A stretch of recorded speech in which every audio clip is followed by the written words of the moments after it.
Democracy এবং Republic এই দুটি শব্দের মধ্যে কি কোনো পার্থক্য আছে? অর্থাৎ গণতন্ত্র এবং প্রজাতন্ত্র এই দুটির মধ্যে কি কোনো পার্থক্য আছে? যদি বাংলা শব্দ দুটি দেখি তাহলে এই বাংলা শব্দ দুটি সমার্থক, কিন্তু যদি আমরা পলিটির পয়েন্ট অফ ভিউতে বিচার করি তাহলে এই শব্দ দুটির মধ্যে কিন্তু বিস্তর পার্থক্য রয়েছে। ডেমোক্রেসি বা গণতন্ত্র হচ্ছে সেই ব্যবস্থা যেখানে গভর্নমেন্ট জনগণের ভোটের দ্বারা ডাইরেক্টলি নির্বাচিত হন এবং এই দেশের যে জনগণ তাদের কাছে সরকারের কাছে বিভিন্ন বিষয়ের কৈফিয়ত চাওয়ার কিন্তু একটা অধিকার বা ক্ষমতা রয়েছে। রিপাবলিক কি?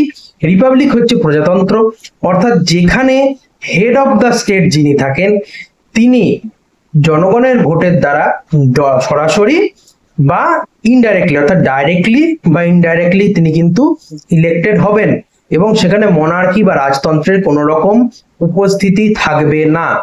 অর্থাৎ যদি আমরা ভারতবর্ষের পয়েন্ট অফ ভিউ থেকে দেখি তাহলে আমরা দেখতে পাবো যে ভারতবর্ষ একটি ডেমোক্রেটিক রিপাবলিক। কেননা ভারতবর্ষের ডেমোক্রেটিক ক্যারেক্টারিস্টিক্সটা আমরা দেখতে পাই এভাবে যে ভারতবর্ষের যিনি প্রধানমন্ত্রী এবং তার যে সরকার তারা কিন্তু জনগণের দ্বারা সরাসরি নির্বাচিত হন বা ডাইরেক্টলি নির্বাচিত হন। এবং রিপাবলিক নেচারটা কিভাবে দেখতে পাই আমরা? রিপাবলিক নেচার দেখতে পাই এভাবে যে হেড অফ দ্য স্টেট অর্থাৎ আমাদের দেশের সর্বোচ্চ সাংবিধানিক পদে যিনি আছেন অর্থাৎ রাষ্ট্রপতি, তিনি কিন্তু জনগণের ভোটের দ্বারা নির্বাচিত হন ইনডাইরেক্টলি এমপি এবং এমএলএ দের ভোটের দ্বারা, এবং ভারতবর্ষে কোনো রকম রাজতন্ত্রের উপস্থিতি নেই।